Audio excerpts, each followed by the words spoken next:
I remember when the cattle market was the pride of the countryside. Crowded fairs, fierce auctions, the smell of money mixed with wet soil. The ox was a symbol of power, tradition, and security. But suddenly that empire began to crumble. What was once a sign of prosperity is now surrounded by uncertainty, debt, and one burning question: has the cattle market collapsed? Headlines talk about falling prices, halted exports, and shrinking profit margins. But behind those numbers lies something much darker. Ranches that once seemed unshakable are selling part of their herds just to cover costs. Massive meatpackers are canceling contracts, and producers who once lived in abundance are now counting coins to buy feed. Something's wrong, and it didn't start yesterday. Behind the scenes, there's a silent crisis, a balance that no one wants to admit is broken. The cattle industry is facing a test that may determine who survives and who vanishes. And what's most curious is how subtly it began. Rising input costs, a slowdown in international demand, environmental pressure building up. When we piece it all together, it's clear this isn't just a bad phase. It's the sign of a deep transformation, and that's why I decided to investigate.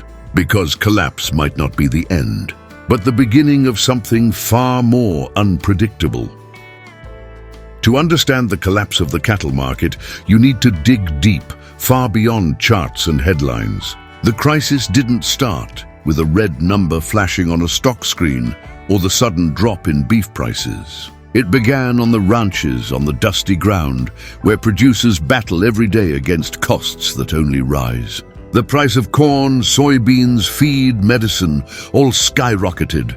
And worse, they increased faster than the price paid per arroba of cattle. For years, ranchers believed that the cattle cycle would always bring natural recovery. After all, the market rises and falls like a predictable roller coaster.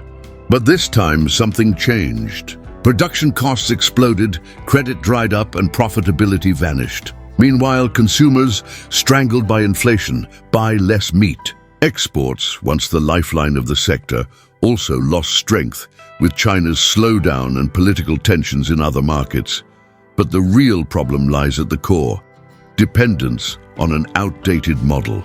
A system that values volume over efficiency. Quantity over sustainability. While major players invest in technology, smart feedlots, and top-tier genetics, most small and medium producers still face the same struggles as decades ago: weather, debt, and lack of infrastructure. This gap has created a dangerous divide in the countryside. On one side, massive automated ranches with drones, chips, and traceability. On the other, small ranchers trying to survive with what little they have. The result is inevitable. When the market shakes, those at the top shield themselves, and those at the bottom crumble first. That's how the true collapse begins: silent, unequal, and unavoidable. While headlines talk about numbers, charts, and indexes, the real impact of the cattle market collapse is happening far from the spotlight, out in the countryside, where silence hides the pain. I've seen farms being emptied, corrals that once echoed with the sound of cattle now completely still. Entire families who lived off livestock for generations forced to sell their herds piece by piece, as if dismantling a lifelong dream. The rural producer feels it first and hardest. He spends months fattening an animal only to sell it for a price that barely covers the cost. With each season, the risk grows. And along with the losses comes fear. Fear of not being able to pay the bank, fear of losing the land, fear of abandoning a legacy passed down through generations. The collapse isn't just economic. It's emotional, cultural, and deeply human. In small towns, the ripple effect is immediate. Rural commerce weakens, jobs disappear, and the money that once flowed through the countryside dries up. The butcher sells less, the gas station stands empty, and the truck driver who once hauled cattle now has no loads to carry. It's a domino effect that extends far beyond the ranch, a wound carved deep into the heart of agribusiness. And the most shocking part is that while some collapse, others thrive. Big investors and international corporations seize the moment to buy land, herds, and entire operations at bargain prices. For some, the collapse is destruction. For others, it's opportunity. That's the cruelest face of this new era. The countryside turning into a chessboard where few command and many obey.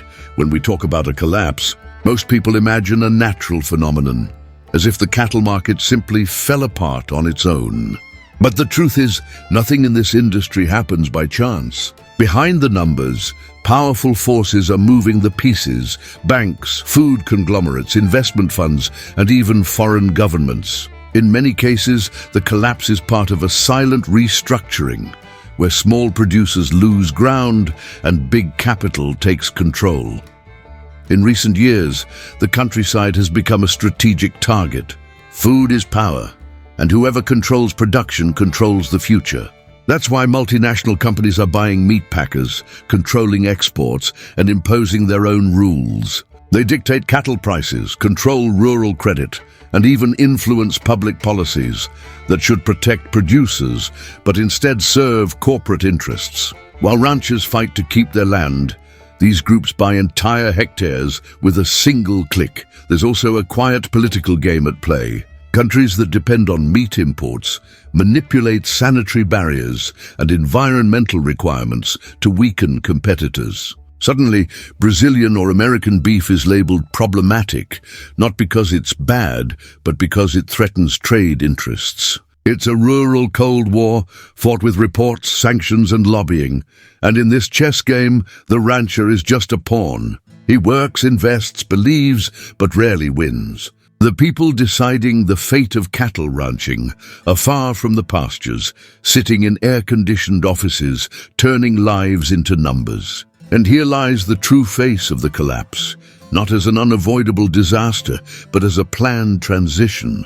A transfer of power, where ownership changes hands, and the countryside once again becomes the stage for a battle few can see, but everyone will feel. After chaos settles, silence follows, and it's in that silence that the future begins to take shape. Many believe the collapse of the cattle market marks the end of an era.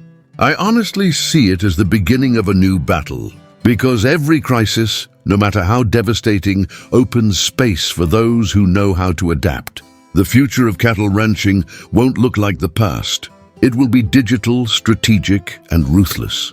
The ranches that survive will be those that understand the power of information. Producers who still rely on manual methods will be left behind.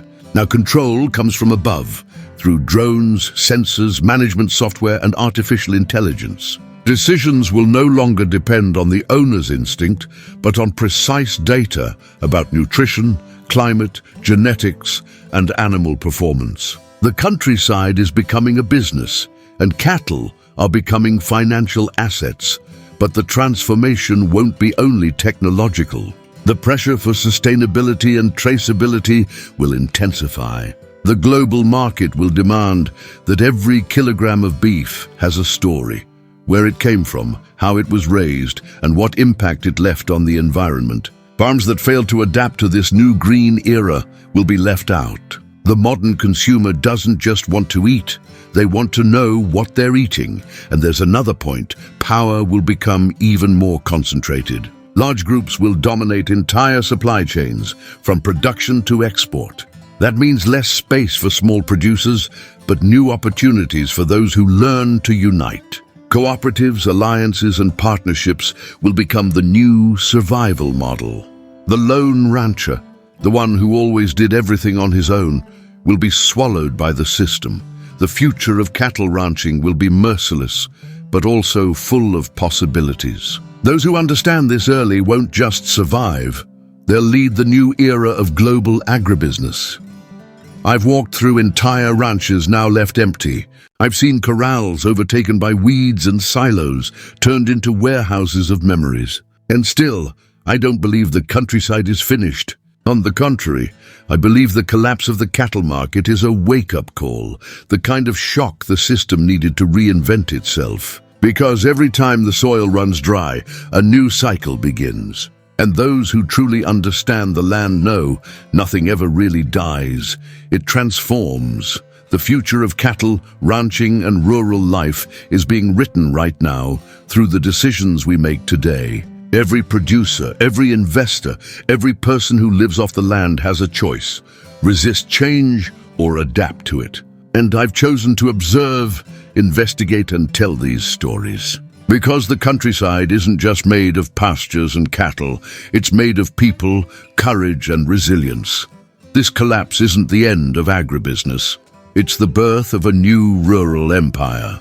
An empire that's more technological, more selective, and perhaps more ruthless. The market is changing, and anyone who closes their eyes now will be swallowed by time. If you want to understand where the future of farms and great ranches is heading, stay with me here on Celebrity's Farm.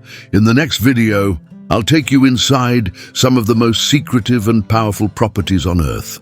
Places where technology has already replaced the cowboy, and the countryside looks like something out of science fiction, because the rural world is transforming right before our eyes.